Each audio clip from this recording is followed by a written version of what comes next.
विशिष्ट महर्षि और प्रभु रामचंद्र जी का ज्ञानमयी संवाद सुनते हैं द आर्ट ऑफ लिविंग के फैकल्टी स्वामी वैशंपायन जी की वाणी से। अगर आपने अभी तक इस चैनल को सब्सक्राइब नहीं किया है तो इसे जरूर सब्सक्राइब करें और सब्सक्राइब करने के बाद बेल आइकन को भी जरूर दबाएं। जय गुरुदेव।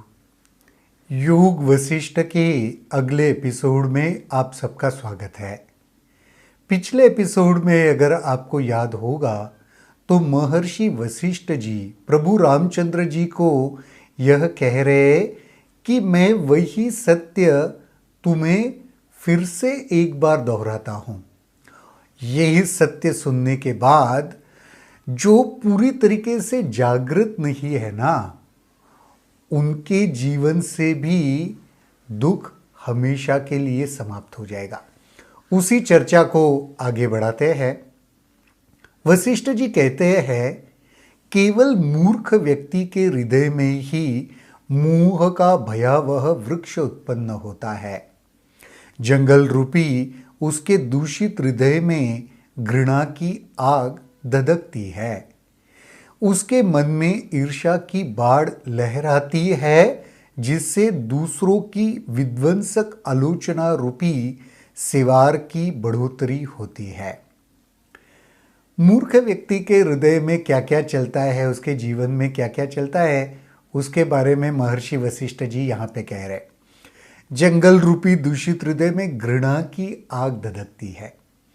जंगल में आपने देखा होगा कभी कभी आग लग जाती है और वो कैसे फैलती है, वैसे ही मूर्ख के जीवन में घृणा की आग ऐसे फैलती है चारों ओर। उसके मन में ईर्ष्या की बाढ़ लहराती है। कभी बारिश के मौसम में आपने देखा होगा नदी में बाढ़ आ जाती है, वैसे मूर्ख के जीवन में ईर्ष्या की बाढ़ आती है। उसका हृदय जिस कमल को जानता है वह ईर्ष्या का पराग है और जिसे चिंता रूपी अंतहीन मधुमक्खियां नोचती खसोटती रहती है। उसका जो हृदय कमल है वह ईर्ष्या का पराग है। ईर्ष्या रूपी पराग उसको कहा गया है।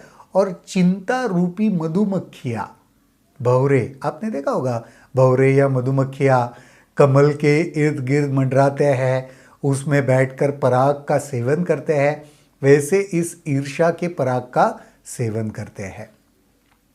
ऐसे पतित मूर्खों के लिए मृत्यु का विधान है। जन्म और बचपन युवावस्था दिलाते हैं, जवानी बुढ़ापे की ओर ले जाती है और बुढ़ापे का अंत मृत्यु में होता है। यही सब मूर्खों को बार बार अनुभूत करना पड़ता है। तो मूर्ख व्यक्ति के लिए यह एक जीवन चक्र है।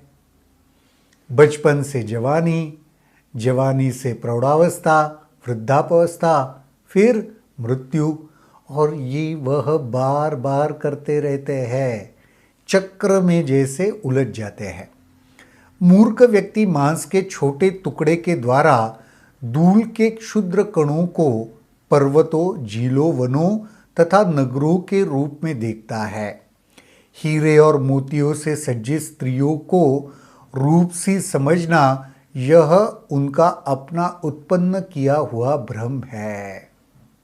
तो छोटे छोटे धूल कणों को पर्वतों जैसे समझना, झीलों जैसे, वनों जैसे समझना, या हीरे मोतियों से सज्जित स्त्रियों को रूपसी समझना, ये बेसिकली ये सब उनका भ्रम है। वास्तविकता में ये कुछ होता नहीं है, लेकिन भ्रमवश वह ये सब महसूस करते हैं। ये वे लहरें हैं जो काम वासना के समुद्र में उठती है। भ्रम के कारण ही व्यक्ति धन और संपदा के पीछे लगता है। काम वासना के समुद्र में उठने वाली ये सारी लहरें हैं, वासनाएं हैं। इसी के चक्कर में वह धन संपदा इकट्ठा करने के पीछे लगता है। बुद्धिहीन आरंभ में प्रसन्न हो उठता है, मध्य में उसे सफलता और विफलता, सुख और दुख, हर्ष और विषाद दोनों प्राप्त होते हैं, जिनका अंत भी जल्द हो जाता है। संपदा का पीछा करते हुए तरह तरह के अनेक दुख सुख भोगने पड़ते हैं। तो ये तो सबके जीवन का ही वास्तविकता यहाँ पे महर्षि वशिष्ठ जी बता रहे हैं, और इनडायरेक्टली ये भी कह रहे हैं कि हम भी कुछ मूर्खों से कम नहीं है क्योंकि मूर्ख ही इस धन संपदा के पीछे भागते हैं। कभी उन्हें सक्सेस भी मिलता है, लेकिन फिर वो चलता रहता है। कभी यश मिला, कभी वो सक्सेस नहीं मिला, फेल्यूर मिला, ये चलता रहता है, और इसके वजह से जीवन में दुख सुख ये बार बार अनुभव करते रहते हैं। ब्रह्म की धारा आरंभ से ही बह निकलती है और निरर्थक क्रियाओं की और प्रतिक्रियाओं के द्वारा वह और भी अधिक गंदील और दूषित हो जाती है। ब्रह्म की धारा निकलती है और वो दिन ब दिन और ही गड़बड़ करती जाती है, और ही दूषित होती जाती है, और ही जीवन को या इस अनुभव को गंदा करते हुए जाती है। ये क्रियाएं आंधियों की तरह होती है जो धूल के गुब्बारे खड़े करती है। फिर ये भ्रम की वजह से जो भी कुछ एक्टिविटीज हम करते हैं उससे और धूल के जैसे गुब्बारे उभरते हैं, उठते हैं, जिसका मतलब ऑलरेडी भ्रमित है, अब धूल की वजह से और भी धुंधला हो गया दृष्टि, सब कुछ ये जीवन में होता है। ये गुब्बारे शारीरिक मानसिक बुढ़ापे तथा विभिन्न संबंधों के रोगों के कीटाणुओं से भरे होते हैं। ये सभी मौत की ओर लिए चलते हैं। इस मौत की भूख कभी ना मिटने वाली है। यह सभी संसारों की लील जाती है। देखो, ये शारीरिक ये जो गुब्बारे यानी ये जो धुंधलापन है, ये जो अज्ञान है, वह शरीर को रोगों की ओर ले जाती है। वो कीटाणु जो भी है, बैक्टीरियाज है, वायरसेस है, अभी तो वायरल इन्फेक्शन बहुत चल ही रहा है, उसके वजह से वह शरीर को और मृत्यु की ओर घसीटता लेके जाती है। यही वास्तविकता सब मूर्खों के जीवन की है। चिंता और दुश्चिंता रूपी चुड़ैल युवाओं को अपना शिकार बना लेती है। ये उस समय नृत्य करती है जब ज्ञान रूपी चंद्रमा अस्त होता है और युवा भ्रम रूपी घने अंधकार की ओर बढ़ रहे होते हैं। युवाओं के जीवन में चिंता, दुश्चिंता ये भी आता है, और कब खास करके आता है? जब ज्ञान रूपी चंद्रमा का अस्त है। ज्ञान रूपी चंद्रमा जीवन में नहीं है, उसका प्रकाश नहीं है, और बहुत घना अंधेरा छाया हुआ है। व्यक्ति की जीवा अपनी वाचालता तथा अशिष्ट लोगों से वार्तालाप करने के कारण अशक्त हो जाती है। फिर ऐसे स्थिति में क्या? वो कुसंग में जाते हैं, और फिर ऐसे व्यक्तियों के साथ रह रहकर अपनी जीवा की जो ऊर्जा है, जो शक्ति है, उसको भी गवाते हैं। फिजूल बातें करते रहते हैं, ज्ञान की बातें नहीं करते। यही सारा वो जो नहीं करना चाहिए वो बातें कर करके अपने जबान की ऊर्जा शक्ति को भी लय कर देते हैं। इसी बीच दरिद्रता भी कठोर परिश्रम के लिए बाध्य करती है और अपने कटु फलों के दुख का विस्तार करती है। इसलिए अतिरिक्त लोभ और रिक्त और असार ही तथा व्यक्ति को उच्च आध्यात्मिक धरातल से नीचे गिराने वाला, पर वह भी भ्रम के अंधकार में दुदुम्बी बजाकर अपनी विजय घोषणा करने से पीछे नहीं रहता।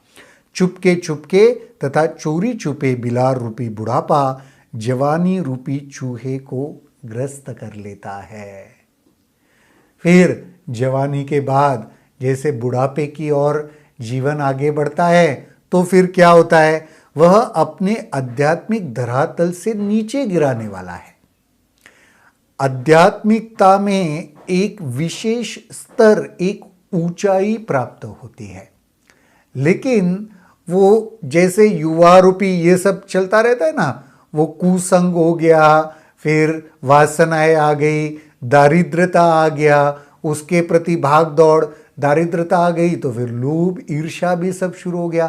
फिर क्या होता है, वह जो ऊंचाई हमने हासिल की थी वहां से नीचे गिर जाते हैं। और तब तक क्या होता है, यह बुढ़ापे रूप चूहे का उसको वह दिया है, सिंबल बताया है कि यह बुढ़ापा जो चूहे के रूप में आता है वह जवानी को कुरेद देता है।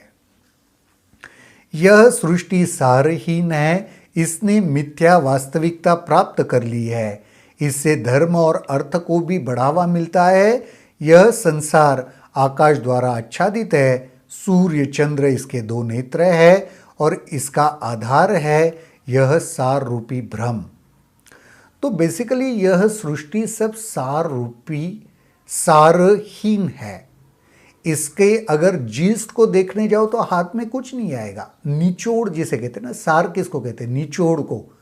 तो ये पूरे सृष्टि का निचोड़ भ्रम के अलावा कुछ नहीं है। इस दृश्य रूपी संसार झील में कुमुदिनिया के रूप में काया फूलती और फलती है, जिसमें प्राण शक्ति के रूप में मधुमक्खियां विजय प्राप्त करती है।